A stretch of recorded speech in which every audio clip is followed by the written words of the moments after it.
Konnichiwa Yokozo. Aujourd'hui, je vous amène à l'autre bout de la Terre. Nous partons pour le Japon. Alors, pourquoi cette semaine je vous amène au Japon? Tout simplement pour fabriquer ensemble un Tamagotchi. Non. Yamakasi? Non plus. Un Kuridashi. Et un Kuridashi, c'est ça.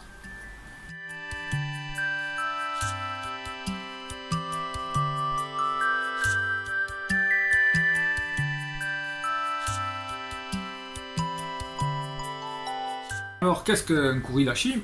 Tout simplement, c'est un tranché japonais. Alors, celui que je me propose de réaliser avec vous, c'est un Kuridashi pour droitier. Donc, les personnes qui sont gauchères devront affûter leur Kuridashi de l'autre côté et faire le manche amovible de l'autre côté, bien sûr. Voilà. Et en fin de vidéo, je vous ferai une démonstration et je vous expliquerai pourquoi le manche est amovible d'un côté.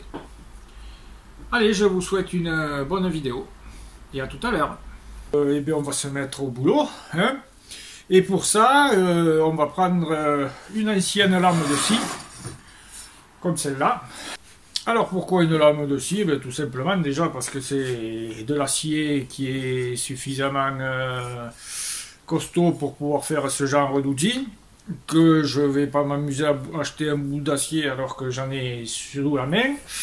Et puis c'est des aciers quand même très résistants, donc autant vaut-il s'en servir.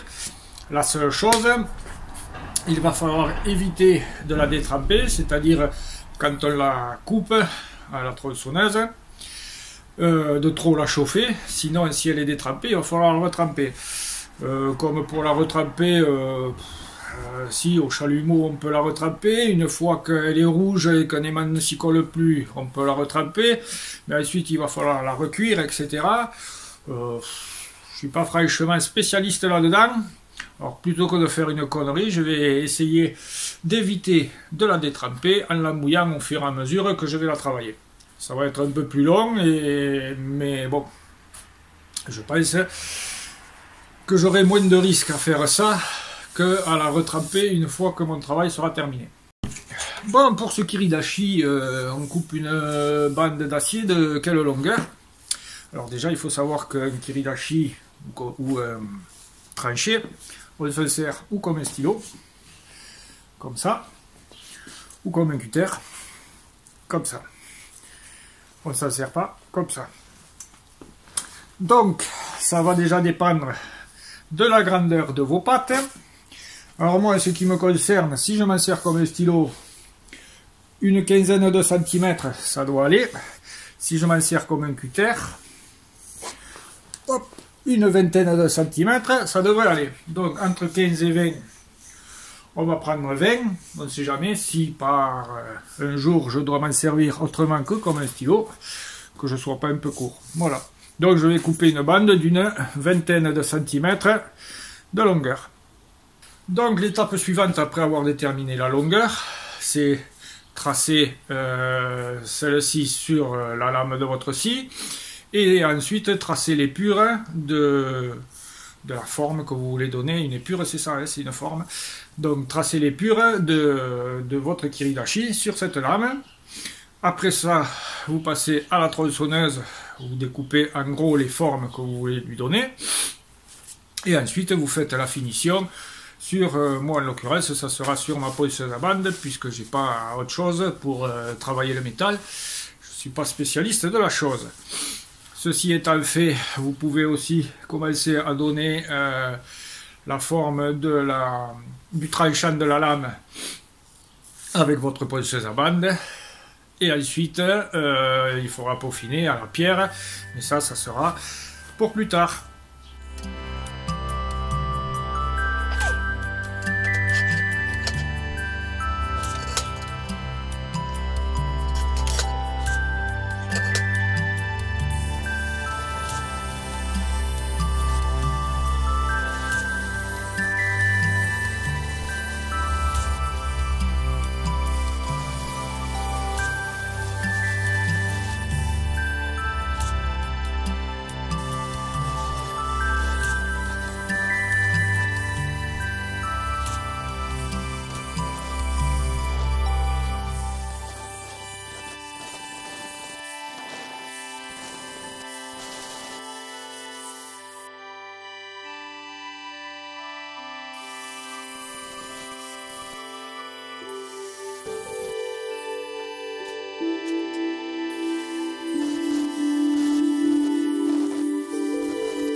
Bon, alors ce que j'ai essayé de vous faire voir, c'est le morphile qui est ici, là. Alors le morphile, c'est le métal qui se relève au côté opposé à l'affûtage. Voilà, on le sent un peu là au doigt. Bon, comme tout kiridashi qui se respecte, on va lui polir la lame. Donc là, j'ai commencé au grain 80 sur ma ponceuse à bande.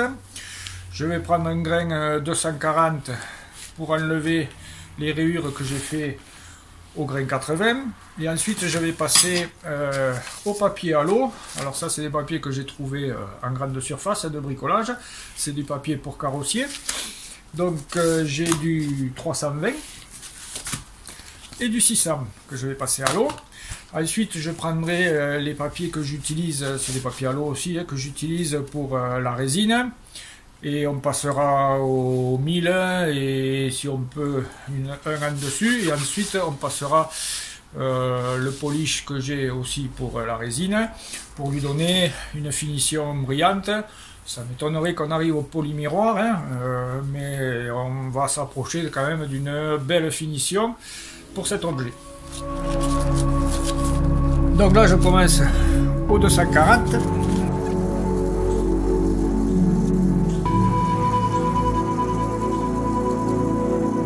On voit que les stries de la ponceuse à bande commencent à s'effacer.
Voilà à ce que l'on peut arriver à faire. Bon, c'est pas un polymiroir hein, parfait. Hein. Les gars qui font des couteaux sauront me dire le reste, je pense. Mais enfin, je pense que pour un premier polissage d'acier, je me suis pas trop mal débrouillé. D'autant plus que celui-là, il est toujours trempé. J'aurais peut-être fait une détrempe, peut-être qu'il aurait été un peu plus mou et j'aurais pu faire peut-être une finition supérieure à celle-là. Donc après le polissage de la lame, on va s'attaquer aux manches et je vais prendre des fines lamelles de frêne et des fines lamelles d'IP que je vais coller entre elles pour pouvoir faire le manche. Voilà, donc je me mets à découper tout ça, on fait le collage, et puis après on rentre à la maison parce que là il fait quand même très froid.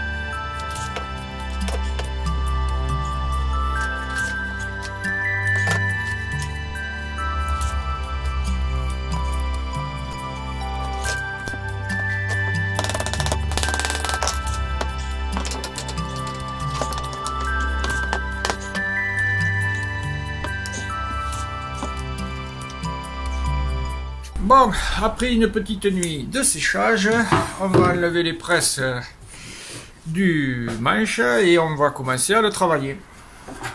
Allez.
Bon, je viens de coller les goupilles dans le manche amovible. Je l'ai fait avec de la colle bicomposant.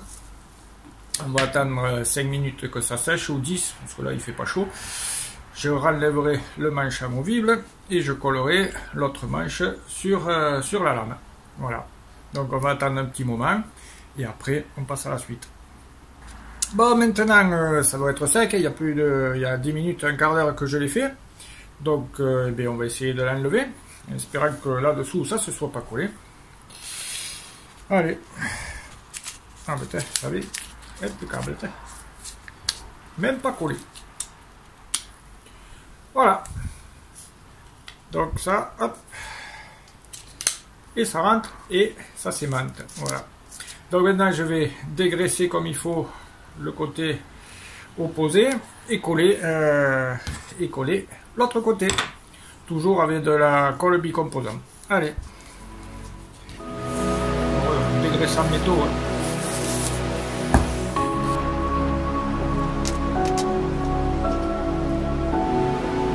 Allez.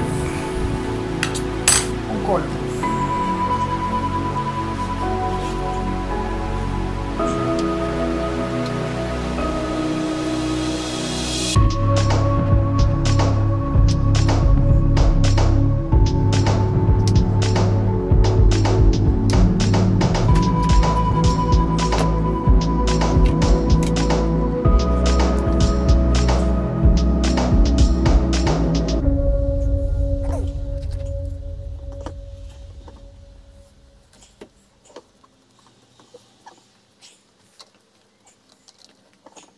Bon, voilà.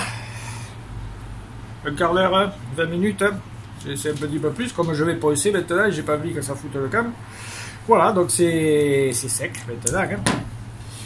Donc, on va protéger un peu la lame. C'est pas le moment de toute la rayer. Hein. Ça serait bien dommage.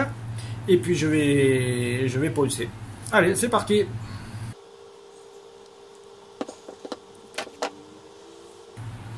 Voilà, la lame est protégée.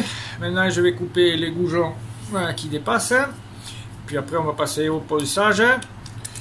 Et puis après, à la finition. Voilà. Allez. Tac.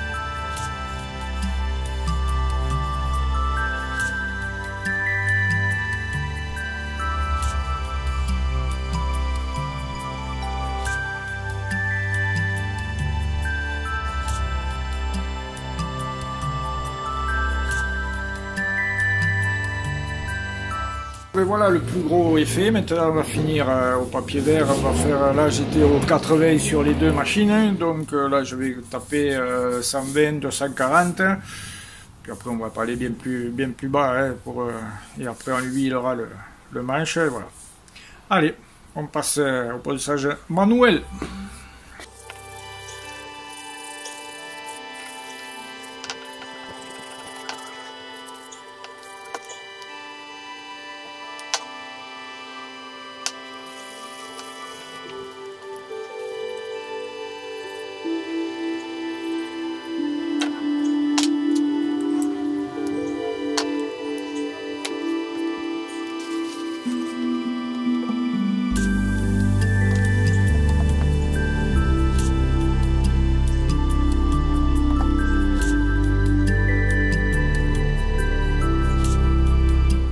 Et bien voilà, il est fini. Et voilà l'objet.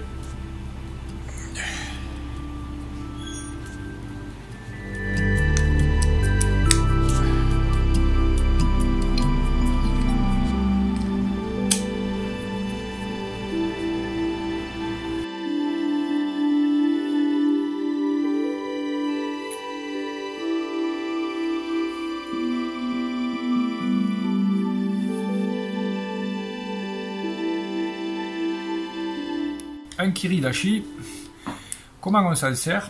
Ben, tout simplement, comme un tranché, on prend une équerre, une règle, et on suit. Alors inutile d'appuyer comme un âne, ça sert à rien, il vaut mieux passer 2 fois, plutôt que de faire un trait énorme en une seule fois. Et voilà.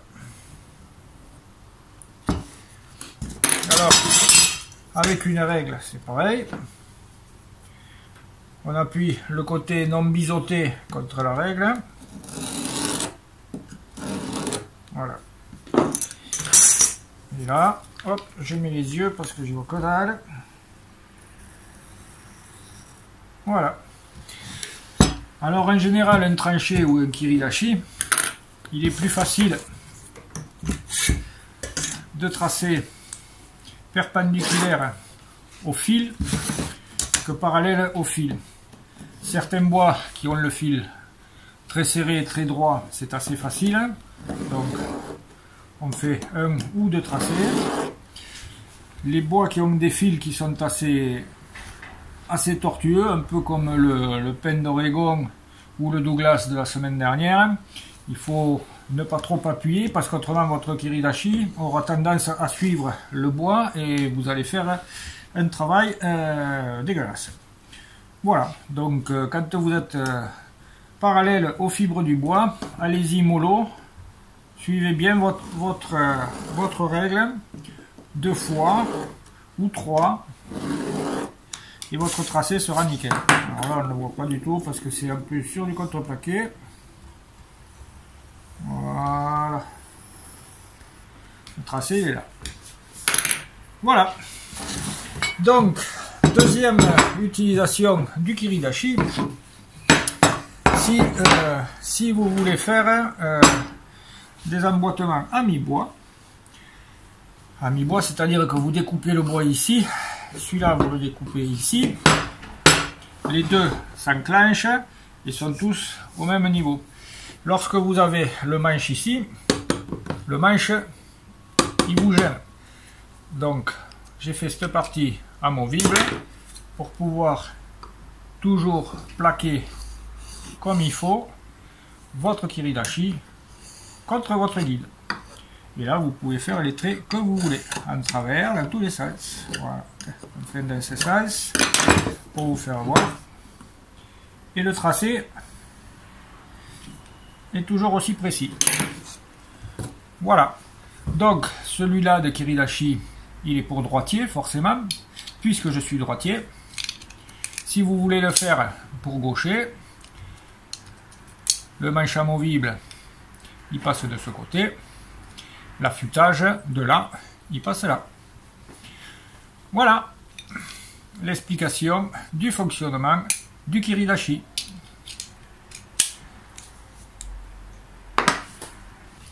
Et bien voilà, c'est la fin de cette vidéo. J'espère que ce petit projet vous aura plu. C'est toujours agréable de se servir d'un outil que l'on a fabriqué. Si cette dernière vous a plu, n'hésitez pas à mettre un pouce, à commenter, à partager, à faire connaître la chaîne. Tsenetsi no hoyoi, orito sukuni hoi ai shimasoi.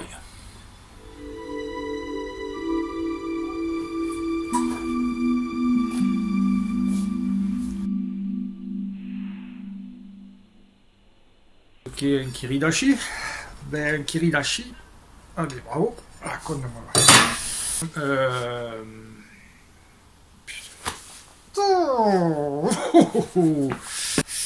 Que le non, ça n'importe quoi, ça me va que oh, je vais y arriver, oui. Légèrement différent car il est que l'inclinaison de sa lame est enfin la pente de sa une ancienne lame. Oh merde. Je vais bon, la chauffer. Hein. Bon, alors, cette lame de... Oh, putain. Hein, voilà. N'importe quoi. Bon, quelle couleur. Voilà. La conne, tu vois. Quand on n'a pas de grosses... Voilà. Voilà. Autre truc qu'il faut penser, là. Voilà. Qui se respecte, il va falloir ouais, tu vois ce que je veux dire, une vitre que je me sers souvent pour je vous dirai pas pourquoi parce que ça sera le sujet d'une des prochaines vidéos. Enfin souvent, non, je ne m'en sers plus souvent. Avant je m'en servais bon, pour quand je fais les putain. Allez, c'est parti. Putain, j'ai tordu le truc, hein? Non. Bon, ben voilà, après quand même 2 bonnes heures. Merde, je vais me tailler. Oh merde, putain, ça filme encore. Non, un kiridashi. Eh merde. Eh bien, un kiridashi, c'est tout simplement...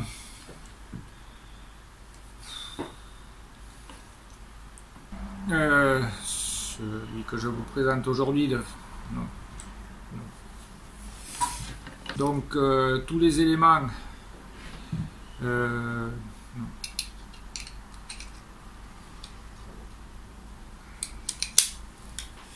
à faire connaître la chaîne.